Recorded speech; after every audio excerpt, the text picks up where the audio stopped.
রিজিক কি কি পাবেন, আপনার রিজিক সব লেখা হয়ে গেছে। এখন আপনারা কি রিজিকটাকে হালাল পথে চাচ্ছেন না হারাম পথে? যদি হালাল পথে চান ওই অ্যামাউন্ট অফ রিজিকই পাবেন, যদি হারাম পথে চান ওই রিজিকই পাবেন, এর বাইরে যাবে না রিজিক। যাবে যাহলে সবর করেন, আল্লাহ পাক হালাল পথেই রিজিক দিবে ইনশাআল্লাহ তাআলা।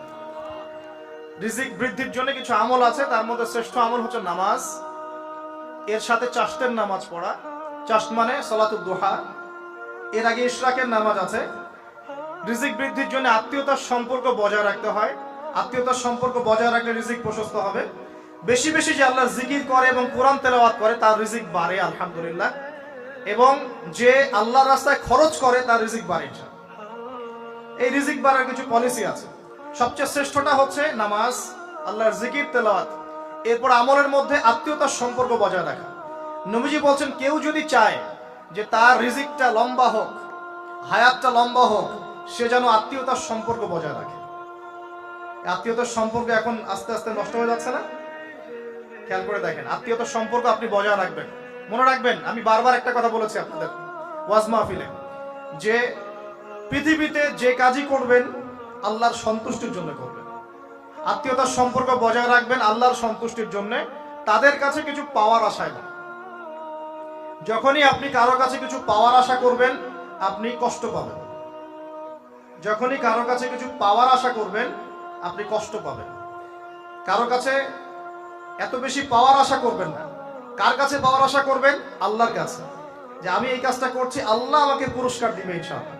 আমি আত্মীয়তার সম্পর্ক বজায় রাখছি কেন? আল্লাহর কাছে রিজিকে বরকতের আশায়, আল্লাহর সন্তুষ্টির জন্য।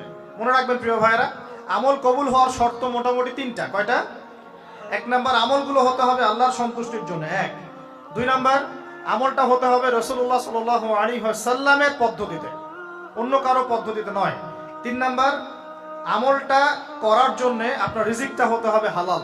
হারাম রিজিকের আমল আল্লাহর কাছে কবুল হয় না। আল্লাহ পাক আমাদের সবাইকে হালাল রিজিকের ব্যবস্থা করে দিন এবং রিজিকটাকে প্রশস্ত করুন, আমিন। তো রিজিক লেখা হয়ে গেছে। তিন নাম্বার লেখা হয়ে গেছে এ ব্যক্তি কি কি কাজ করবে দুনিয়ায়, এ ব্যক্তি দুনিয়ায় কি কি কাজ করবে সব লেখা হয়ে গেছে। এখন যদি একটা চোর বলে যে আল্লাহ পাক আমার তাকদিরে লিখেছিলেন যে আমি চুরি করব, তাই আমি চুরি করেছি। এখন যদি একজন ধর্ষক বলে আল্লাহ আমার তাকদিরে লিখেছিল যে আমি ধর্ষণ করব, তাই ধর্ষণ করেছি। এখন যদি যারা এই জনগণের কিছু সম্পদ আত্মসাৎ করে খেয়ে ফেলছে তারা যদি বলে আল্লাহ তাকদিরে লিখছিলেন জন্যই দুর্নীতি করেছি, তাহলে কথাটা কি হবে? গ্রহণযোগ্য হবে? এখন যদি দলিল দেয় তাকদিরে তো লেখা ছিল। এই আকীদাটার নাম হচ্ছে জাবারিয়া আকীদা। কি আকীদা? জাবারিয়া। এমন একজন ব্যক্তি উমর রাদিয়াল্লাহু আনহুর দরবারে এসেছিল, চোর, চুরি করেছে, ধরা পড়েছে। উমর রাদিয়াল্লাহু আনহু বলেছেন হাত কেটে ফেলো। তখন সে বলছে যে আমার হাত তো কাটা যাবে না। কেন? আল্লাহ পাক তাকদিরে লিখেছেন আমি চুরি করব, তাই চুরি করেছি। তো উমর রাদিয়াল্লাহু আনহুর সামনে এই কথাটা বলেছে। আর উমর রাদিয়াল্লাহু আনহু কি বিচক্ষণ মানুষ ছিলেন না বোকাশোকা ছিলেন? বলেন, তার মতো শাসক পাওয়া যাবে? তার মতো আরো একজন শাসক আসবে ইনশাআল্লাহ পৃথিবীতে। তার নাম কি?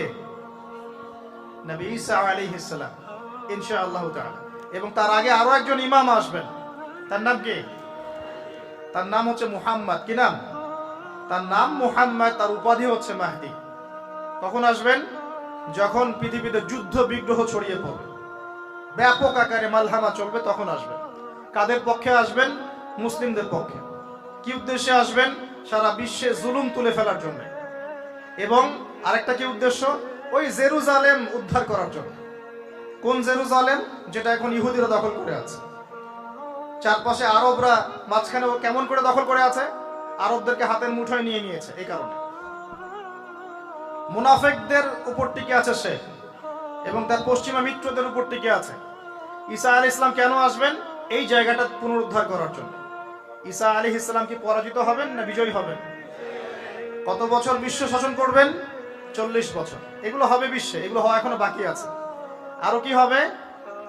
মুসলিমরা কনস্ট্যান্টিনোপল আবার জয় করবে। এই কনস্ট্যান্টিনোপলের মধ্যে ফিতনা দেখা দিবে অচিরেই, মুসলিমরা ওটা আবার দখল করবে ইনশাআল্লাহ তাআলা। আরো কি হবে? বললাম ভূমিকম্পের বছরগুলো আসবে সামনে, এবং মুতায়নুন শাদীদ, মহামারীও আসবে। আরো কি? বড় বড় 3টা ভূমিকম্প বাকি আছে এখনো। আগে বলেছি লেকচারে, একটা পৃথিবীর পূর্বে, একটা পশ্চিমে, একটা মাঝখানে। এগুলো এখনো বাকি আছে। বিশ্বে অনেক কিছু হওয়া এখনো বাকি আছে। এখন যা দেখছি এগুলোই স্বপ্ন, এগুলো চলে যাবে। সময় কি হবে? চলে যাবে। আরো নতুন সময় আসবে ইনশাআল্লাহ তাআলা। আমাদের দায়িত্ব কি? আমাদের দায়িত্ব পরিস্থিতি বুঝে দিন ধরে রাখা, আমল করা এবং মানুষকে দিনের দিকে আহ্বান করা। আমরা যদি দায়িত্ব পালন না করি তাহলে কি হবে? আল্লাহ পাক আমাদেরকে সরিয়ে দিয়ে নতুন কওম নিয়ে আসবেন। আল্লাহ পাক সূরা মুহাম্মাদে বলেছেন, ওয়া ইন তাতাওয়াল্লাউ, তোমরা যদি মুখ ফিরিয়ে নাও, ইয়াস্তাবদিল কওমান গায়রাকুম, আল্লাহ পাক নতুন কওমকে তোমাদের জায়গায় স্থলাভিষিক্ত করবেন। সুম্মা লা ইয়াকুনু আমসালাকুম, তারা তোমাদের মতো হবে না, মানে আমাদের মতো অপদার্থ হবে না। উম্মার বিজয়ের শর্ত কি? আল্লাহ সূরা মুহাম্মাদেই বলেছেন, ইন তানসুরুল্লাহ ইয়ানসুরুকুম, তোমরা আল্লাহর দ্বীনকে সাহায্য করো তবেই আল্লাহ তোমাদেরকে সাহায্য করবে। ওয়া ইউসাব্বিত আকদামাকুম, তোমাদের পা আল্লাহ দৃঢ় করে রাখবেন। আমরা আল্লাহকে সাহায্য না করলে আল্লাহ পাক আমাদেরকে সাহায্য করবেন না। সিম্পল। আল্লাহ পাক সূরা রা'দের মধ্যে বলছেন, ইন্নাল্লাহা লা ইউগাইয়িরু মা বিকওমিন হাত্তা ইউগাইয়িরু মা বিআনফুসিহিম, আল্লাহ পাক কোন কওমের অবস্থা ততক্ষণ পরিবর্তন করেন না যতক্ষণ না সেই কওম তার নিজের অবস্থার পরিবর্তনের চেষ্টা করে।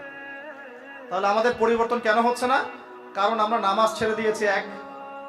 90% মুসলিমের দেশে কত পার্সেন্ট নামাজ পড়ে চিন্তা করে দেখবেন। আমরা কোরআন ছেড়ে দিয়েছি। 90% মুসলিমের দেশে কত পার্সেন্ট বিশুদ্ধ করে কোরআন তেলাওয়াত করতে পারে একটু খোঁজ নিয়ে দেখবেন। কোরআন শুমারি করে দেখেন, নামাজ শুমারি করে দেখেন, তাহলে বুঝতে পারবেন। আর যারা কোরআন পড়তে জানে তাদের মধ্যে কত পার্সেন্ট কোরআনের অর্থটা বোঝে, এটা আরো বড় বিষয়। তারপরে আবার কারা মেনে চলে, এটা আরো বড় বিষয়। আর আমরা কতজন মানুষ দিন ইসলামকে সামগ্রিক দিন হিসেবে মানি, এটাও একটা বড় বিষয়। আমরা মানি ঠিকই, আংশিক। যেমন ইবাদত বন্দেগীর জীবনে মুসলমান, অর্থনৈতিক জীবনে গিয়ে আবার সুদখোর, এমন না বিষয়টা? ইবাদত বন্দেগীর জীবনে আমি পাক্কা মুসলিম, কপালে সেজদার দাগ আছে মাশাআল্লাহ, দাড়ি টুপিও আছে মাশাআল্লাহ, কিন্তু ব্যবসায় গিয়ে মাপে কম দিচ্ছি না, ব্যবসায় গিয়ে আমি হারাম ভেজাল দিচ্ছি কিনা, এরকম হচ্ছে কিনা? হচ্ছে। কিন্তু সে কিন্তু মুসলিম এবং নামাজও পড়ে। তা আমাদের সমস্যা ভাই এখানেই। এখন এই সমস্যাটা সলভ করলে ইনশাল্লাহ সব সমস্যা সলভ হয়ে যাবে ইনশাল্লাহ। সমস্যাটা কি? আমরা ইসলামটাকে আংশিকভাবে মানি, পরিপূর্ণ জীবনে ইসলাম বাস্তবায়ন করতে পারছি না। আমি আপনি হয়তো কেউই পারছি না। ফখর করলে বলার নাই যে আমি খুব পারছি, আসলে আমিও পারছি না। কারণ এই যুগে এটা পারাটা খুব ডিফিকাল্ট। এই যুগে পারাটা কি খুবই কঠিন, কিন্তু এটাই তো এই যুগের চ্যালেঞ্জ। নবীজি বলেছেন, তোমাদের সামনে এমন যুগ আসছে যে যুগে ঈমান ধরে রাখাটা হাতের মধ্যে আগুন ধরে রাখার মতো হবে।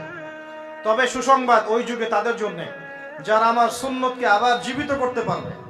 যে আমার মৃত সুন্নতকে জীবিত করবে, আল্লাহ পাক ভালোবাসেন কিনা? তাহলে এই পুরো মহাবিশ্ব সৃষ্টি করে আল্লাহ পাক কি মহাবিশ্বের মধ্যে ভালোবাসা ছড়িয়ে দেন নাই? আল্লাহ রাব্বুল আলামিন 6 দিনে মহাবিশ্ব সৃষ্টি করে মহাবিশ্বের সব জায়গায় যার যার কাজ তাকে বুঝিয়ে দিলেন। কোন গ্রহ কি কাজ করবে, কোন সৌরজগৎ কেমন করে চলবে, দুনিয়া কিভাবে ঘুরবে, সূর্য কিভাবে উঠবে, চাঁদ কিভাবে আসবে, কোন মাখলুক কি কাজ করবে, ফেরেশতাদের কাজ কি হবে, ইত্যাদি ইত্যাদি। আল্লাহ পাক সমস্ত কাজ বুঝিয়ে দিলেন। সূরা আলিফ লাম মিম সেজদা, হামিম সেজদার মধ্যে আছে, পড়ে দেখবেন। আল্লাহ পাক পুরো মহাবিশ্বের দায়িত্ব বন্টন করে দিলেন। এবার আল্লাহ রাব্বুল আলামিন কি করলেন শোনেন। আল্লাহ রাব্বুল আলামিন বলছেন, এই পুরো মাখলুক কায়নাত সৃষ্টি করার পর আল্লাহ পাক তার রহমতকে 100 ভাগে ভাগ করলেন। কত ভাগে? আল্লাহ পাকের দয়া, রহমত, ভালোবাসাকে 100 ভাগে ভাগ করলেন। ভাগ করে মাত্র এক ভাগ আল্লাহ পাক পুরো মহাবিশ্বে ছড়িয়ে দিলেন। বলেন সুবহানাল্লাহ। বাকি 99 ভাগ রহমত আল্লাহ পাক তার কাছে রাখলেন। এই এক ভাগ ভালোবাসার কারণেই এই যে সন্তান কান্না করলে মায়ের বুক ফেটে যায়, সন্তান অসুস্থ হলে বাবার বুক ফেটে যায়, যেই বাবা সহজে চোখের পানি কাউকে দেখায় না, সেই বাবা জায়নামাজে দাঁড়িয়ে চোখের পানি ছাড়তে থাকে। এই এক ভাগ রহমতের কারণে আমরা দেখি যে রাস্তার কুকুর পর্যন্ত তার বাচ্চাকে চাটে, আদর করে, মহব্বত করে। এই এক ভাগ রহমতের কারণে আমরা আমাদের স্ত্রীদেরকে মহব্বত করি, স্ত্রীকে সুখে রাখার জন্য জীবনটা পর্যন্ত বিলিয়ে দেয়। সকাল থেকে রাত পর্যন্ত কোনো ক্ষেত্রে হারাম পথে যেতেও দ্বিধা করি না, স্ত্রী সন্তান সুখে থাক এই আশায়, তাই না ভাই? এই এক ভাগ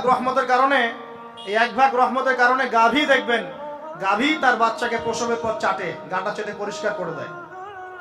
এই এক ভাগ রহমতে পুরো কায়নাত টিকে আছে। আর নবী সাল্লাল্লাহু আলাইহি ওয়াসাল্লাম বলছেন, বাকি 99% রহমত আল্লাহ পাক তার কাছে রেখেছেন। এই রহমত এবং ভালোবাসা দিয়ে আল্লাহ পাক কিয়ামতের মাঠে মানুষকে মাফ করবে ইনশাআল্লাহ। তার মানে বলেন আল্লাহু আকবার।